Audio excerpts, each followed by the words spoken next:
Bonjour, merci d'être sur cette chaîne et de regarder cette nouvelle vidéo dont le sujet aujourd'hui portera sur les reflux, sur la gastrite. Arrêtez le massacre. Voilà. Pourquoi ce sujet? Tout simplement parce que je vois arriver de nombreuses personnes au cabinet qui viennent me voir avec ce type de troubles qui durent depuis des plombes. En général, ils sont sous médicaments, donc IPP, antiacides. Donc IPP, c'est inhibiteur de pompe à protons, hein, isoméprazole et compagnie. Et soit qui ont toujours ce problème, soit qui ont déclenché des problèmes digestifs ou d'autres soucis derrière. Donc, voilà, aujourd'hui, l'objectif de cette vidéo, c'est vraiment pour vous mettre, pour, euh, pour mettre l'attention dessus et pour vous dire, attention, ce ne sont pas des médicaments à prendre sur le long terme. 3 semaines, jusqu'à 3 semaines, c'est OK. Au-delà, c'est problématique. Donc, je vous dirais, on va commencer par aborder le pourquoi est-ce que c'est problématique, pourquoi est-ce que j'ai ce type de produit dans le collimateur, pour aborder ensuite les deux cas de figure derrière les problèmes notamment de reflux, mais aussi les problèmes d'estomac, et ensuite aller comprendre le pourquoi est-ce que ce type de problème se développe, et bien sûr, les solutions à mettre en œuvre. Donc, pourquoi est-ce que j'ai ces produits en horreur? Comme je vous ai dit, à la base, je n'ai rien contre, ça a son utilité, c'est-à-dire que si on est vraiment en souffrance, c'est bien d'avoir quelque chose qui permette de calmer le symptôme pour retrouver un confort de vie. Jusque-là, tout va bien. Le problème, et c'est bien écrit sur les emballages en général, c'est que c'est à prendre sur une courte durée. Or, en général, quand on a un souci, votre corps qui commence à s'exprimer avec des douleurs, avec des symptômes, en général, c'est qu'il y a quelque chose derrière. Hein. Il n'y a rien qui nous arrive par hasard. Ah, j'ai mal au ventre, c'est la faute, t'as pas de chance. Non, le ciel n'a rien là-dedans, Dieu non plus, ou je ne sais pas qui. Le destin, c'est pas ça. C'est qu'en général, il y a quelque chose qui ne convient pas. Soit c'est vous qui faites quelque chose qui ne convient pas, donc mauvaise alimentation, hygiène de vie, émotion, soit c'est qu'il y a un autre déséquilibre ailleurs. Donc l'idée, c'est déjà de comprendre quel est le message derrière cette douleur. J'y viendrai après. Parce que sinon, bah, si on corrige pas, si on ne s'intéresse pas au pourquoi, vous avez de fortes chances qu'au bout de 3 semaines, quand vous arrêtez le médicament, le problème revienne. Hein. Toujours même cause, même conséquence. Deuxième chose, c'est que ce sont des médicaments qui vont avoir des incidences sur d'autres fonctions, enfin sur l'estomac bien sûr, mais aussi sur le reste du corps. Hein, le corps fonctionne dans ce qu'on appelle une homéostasie, un équilibre. Dès lors qu'on commence à mettre quelque chose d'extérieur, c'est pas toujours, ça vient, enfin en tout cas, ça vient souvent déséquilibrer un petit peu cette homéostasie, faire déplacer cette homéostasie. Et notamment, une chose à savoir, c'est que si l'estomac est acide à la base, c'est bien pour quelque chose. La première chose, c'est pour la digestion. La deuxième chose, c'est pour absorber certains nutriments. Et la dernière chose, c'est pour faire une sorte de barrière, aussi une barrière chimique, pour empêcher certaines toxines, certains microbes, levures, bactéries, de pénétrer vivant dans l'intestin et donc de venir poser problème.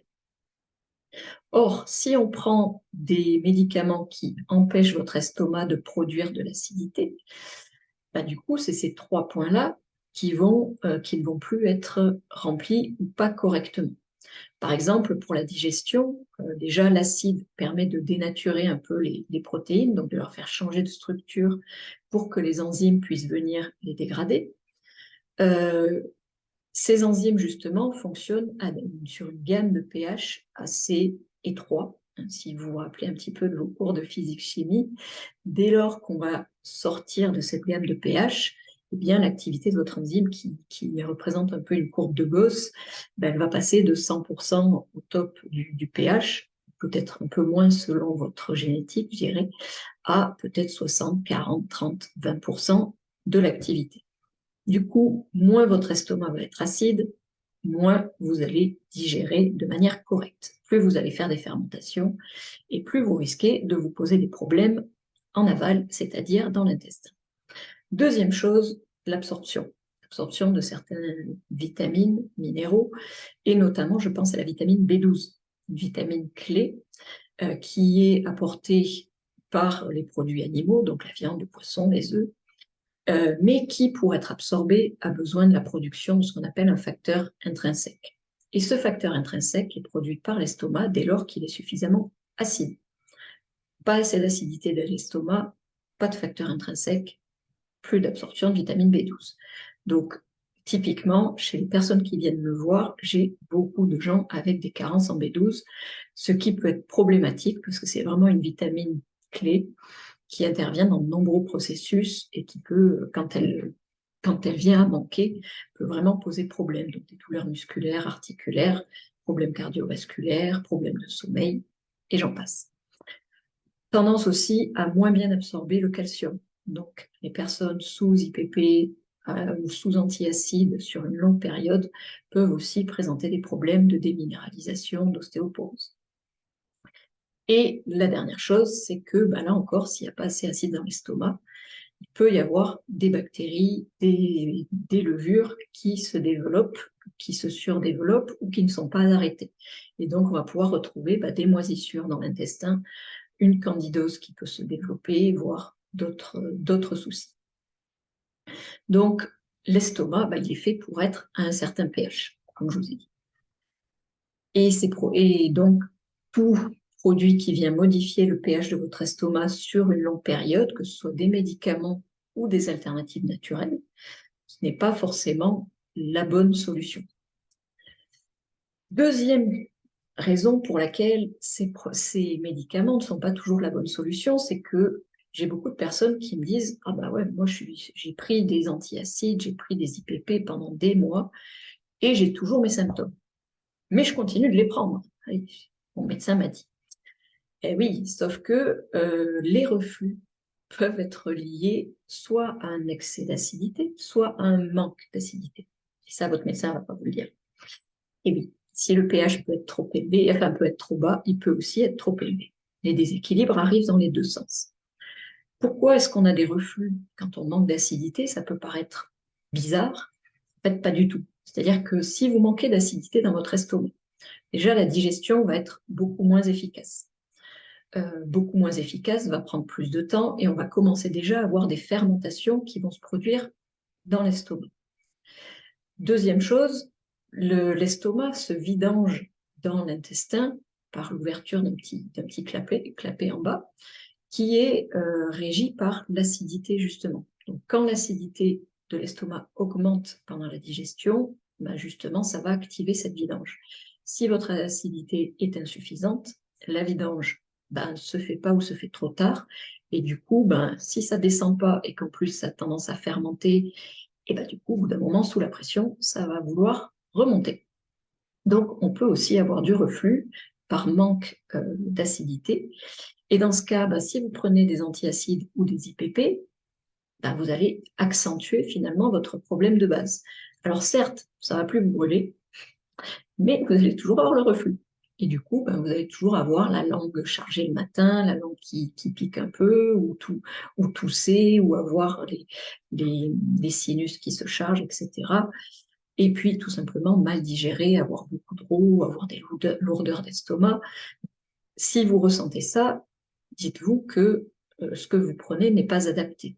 Et de toute façon, que ce soit pour un médicament, un complément, si après quelques temps, donc je dirais une semaine, 15 jours, peut-être 3 semaines, allez, si vous ne voyez pas de différence, le thérapeute en face, quels que soient ses diplômes, aura beau vous dire si, continuez, c'est bien, à un moment, écoutez votre corps. Votre corps vous dit que ça ne sert à rien. Donc, à quoi ça sert de continuer à prendre quelque chose qui, a priori, ne règle pas le problème?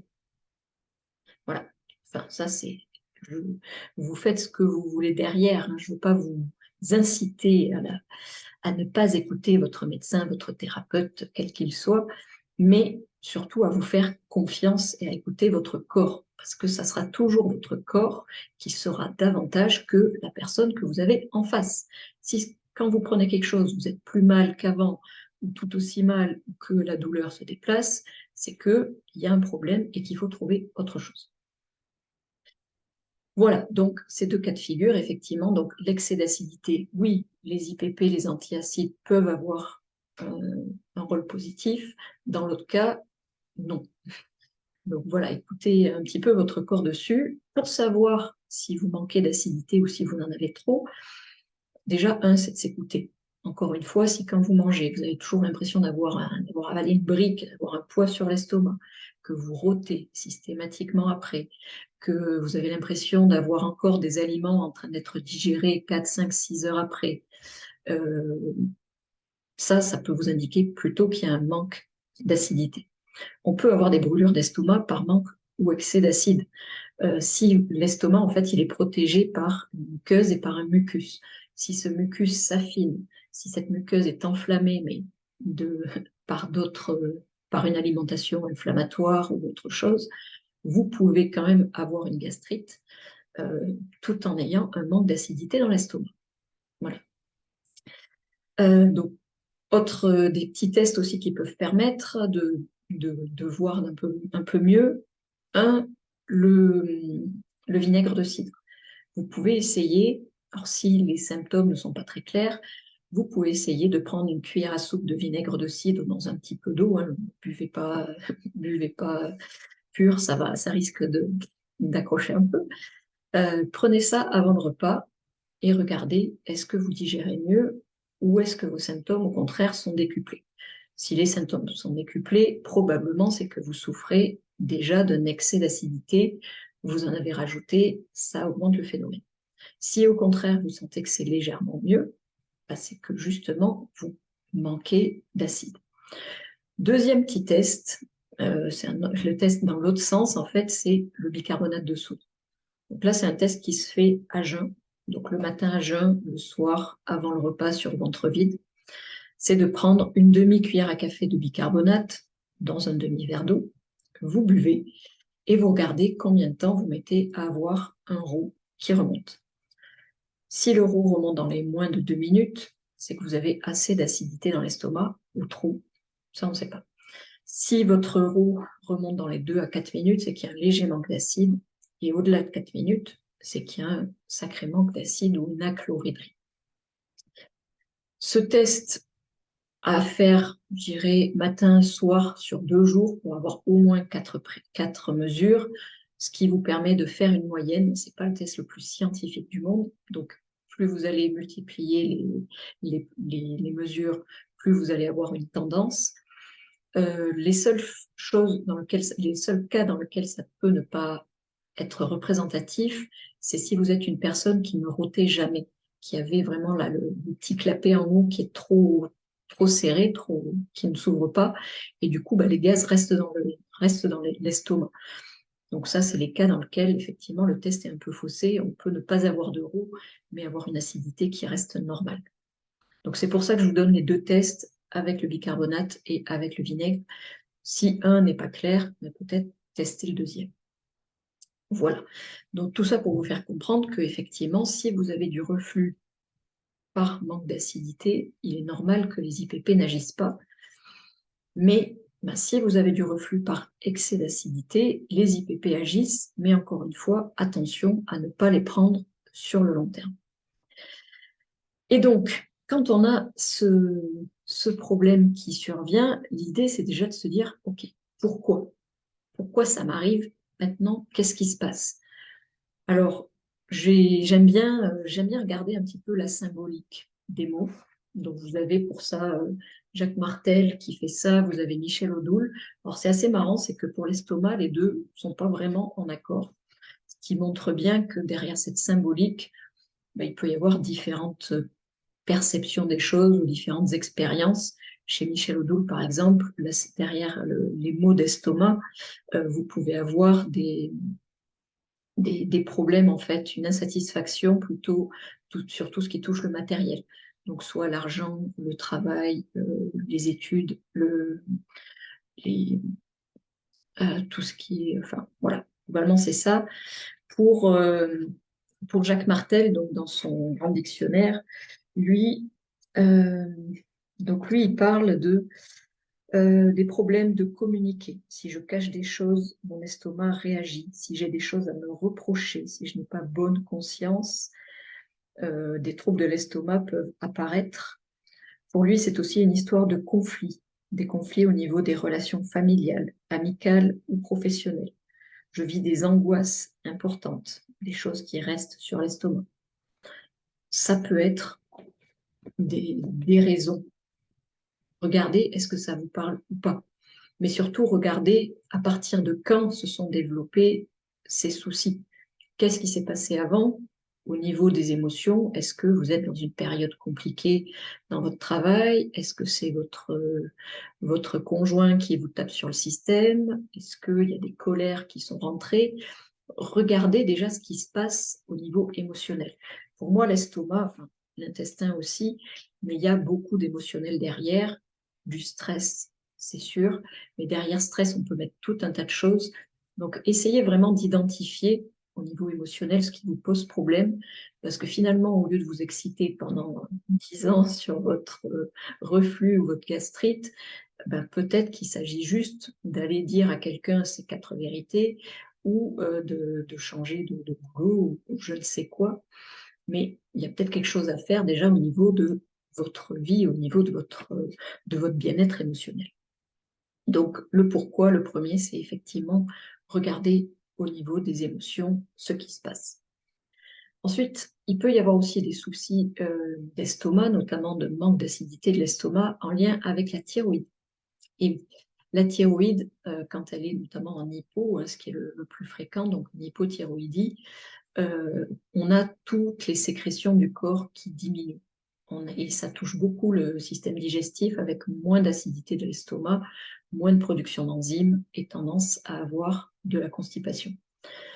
Donc, si vous êtes fatigué, que vous perdez vos cheveux, que vous devenez de plus en plus frileux, que vous avez les paupières gonflées le matin ou les yeux un peu bouffis le matin, euh, et que vous avez donc des troubles digestifs, il est peut-être utile d'aller creuser la thyroïde, mais là encore, pas s'arrêter à la TSH. Hein, TSH, T3, T4, dosage de l'iode, dosage du sélénium, à minima. Voilà. Euh, troisième problème, une alimentation qui n'est pas adaptée, notamment possibilité d'avoir des hypersensibilités alimentaires ou les personnes qui consomment trop de produits laitiers, trop de lactose, avec un lactose qui n'est pas bien digéré au niveau de l'intestin, ça fait des gaz et ça peut avoir tendance à bloquer l'estomac. En médecine chinoise, on dit aussi que les produits laitiers, notamment de vache, viennent travailler sur la rate, si je ne me trompe pas, qui joue aussi sur l'estomac. À creuser, en tout cas, gluten et produits laitiers, notamment soit les produits laitiers de vache et ceux qui contiennent du lactose, pourraient poser problème chez certaines personnes. Problème aussi lié à une candidose ou à Helicobacter pylori, donc une bactérie qui peut être dans l'estomac. En soi, c'est une bactérie qu'on a tous, tout comme Candida albicans. C'est des bactéries ou des levures qu'on a tous. Le problème, c'est quand elles commencent à se surdévelopper ou à devenir un petit peu trop agressives.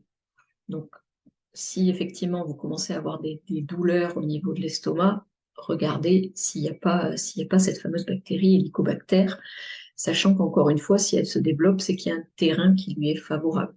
Donc, pas juste prendre des antibiotiques, mais là, encore une fois, travailler sur le terrain, le stress, par exemple, la consommation de fruits et légumes, etc. Autre souci, le SIBO. Donc, SIBO, pour ceux qui ne connaissent pas, c'est une pullulation de bactéries dans l'intestin grêle. En général, dans l'intestin, il y a des bactéries dans tout notre intestin, mais là où elles sont principalement présentes, c'est au niveau du gros intestin, du côlon, ce qui est plutôt donc cette zone de fermentation. L'intestin grêle, lui, c'est le début de l'intestin, c'est plutôt une zone d'absorption. Il arrive que, à cause de différents déséquilibres, on puisse avoir donc, un surdéveloppement de bactéries dans cet intestin grêle et donc beaucoup de fermentation. Ces fermentations qui peuvent justement tendance à remonter et à faire en tout cas une pression sur l'estomac et à déclencher donc des reflux ou des douleurs parce que les gaz viennent enflammer. Donc dans ce cas, il faudra traiter le SIBO en parallèle des problèmes d'estomac. Sachant que le SIBO peut aussi être une conséquence de la prise d'IPP sur le long terme. Oui, si vous enlevez votre acide, vous ne digérez pas, vous n'arrêtez pas d'envoyer des aliments mal digérés qui fermentent dans votre intestin, et donc ça fait un déséquilibre de flore dans l'intestin grêle. Et enfin, une autre raison peut être l'intolérance à l'histamine. Donc les personnes qui, en cas de manque de vitamine B6, B9, B12 par exemple, ne vont plus éliminer cette histamine, ou en cas d'une alimentation qui va être trop riche en histamine par rapport à des enzymes qui sont chargées de la dégrader. Ces enzymes s'appellent la DAO-oxydase. Ces enzymes peuvent être en quantité insuffisante. Il y a des profils génétiques. Et donc, on développe au fur et à mesure une intolérance à l'histamine, c'est-à-dire que trop d'histamine peut occasionner des symptômes comme justement ces brûlures d'estomac, du reflux, des diarrhées, des bouffées de chaleur, des raches, enfin des gratouillis, voilà, selon les personnes. Donc, il y a quand même énormément de causes. Je vous les ai un petit peu citées par, je dirais, ordre d'importance du plus fréquent ou moins fréquent. L'idée, c'est que tout seul, c'est un peu compliqué d'identifier quelle est sa cause. Je vous l'ai cité pour que vous sachiez déjà qu'il y a des choses derrière, qu'il y a des choses à creuser. Mais là, ce que je vous conseille, c'est de vous faire accompagner pour savoir quels tests faire. Est-ce qu'il faut tous les faire? Est-ce qu'il faut en faire certains? Comment le prendre? Voilà.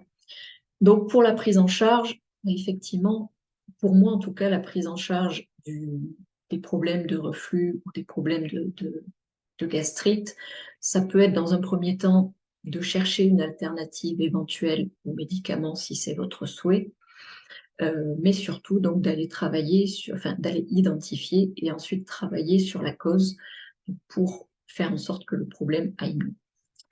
Je vais quand même vous donner des petites choses, on va dire, assez pratico-pratiques pour l'immédiat. Donc, si vous commencez, vous avez donc ces problèmes de reflux, de douleurs gastriques, commencez par faire les 2 petits tests bicarbonate ou vinaigre de cidre pour déjà voir est-ce que c'est un manque d'acidité, est-ce que c'est un excès. À partir de là, si c'est un excès d'acidité, vous allez avoir par exemple l'aloe vera qui peut être assez efficace ou le lithotame si vous n'avez pas un intestin trop fragile. Ça peut être des solutions pour tamponner justement l'estomac. Dans l'autre cas, quand c'est plutôt un manque d'acidité, moi ce que je préconise en première intention, c'est la gentiane, teinture mère, alors pas la gentiane de l'alcool, la teinture mère de gentiane qui est prise avant les repas et qui peut permettre justement d'activer un petit peu les sécrétions enzymatiques et la sécrétion d'acide. Le gingembre peut aussi être bénéfique chez certaines personnes si vous n'avez pas de gastrite. Pareil, attention à la gentiane, s'il y a une gastrite, c'est pas toujours bien toléré. C'est là où c'est le problème. Quand il y a une gastrite, plus du reflux et un manque d'acidité, ça devient vite un peu compliqué parce que il faut savoir comment les prendre, apaiser l'estomac et ensuite relancer l'acidité. Donc, si ça vous intéresse, sachez que j'ai lancé un programme en ligne, donc 100% autonomie, qui peut être fait sur, je dirais, 1 mois et demi, 2 mois, justement pour dire adieu à ce reflux notamment ou à ces problèmes d'estomac de manière naturelle et de manière, je dirais, holistique ou intégrative. Dire que c'est donc Dans cette formation que vous trouverez sur mon site, je vous mettrai le lien sous la vidéo. Vous trouverez donc une partie déjà de ce que je vous ai raconté ici, mais j'essaie d'aborder tout le processus, donc arriver à comprendre pourquoi vous avez votre souci, euh, quelles sont les plantes ou les produits en micronutrition qui vous permettent d'agir en fonction de vous, de votre problème à vous. Et ensuite, aborder aussi cet aspect un peu plus émotionnel, où là, je vous partage quelques petits outils, notamment de respiration, d'auto-hypnose. Vous allez voir, c'est vraiment quelque chose de...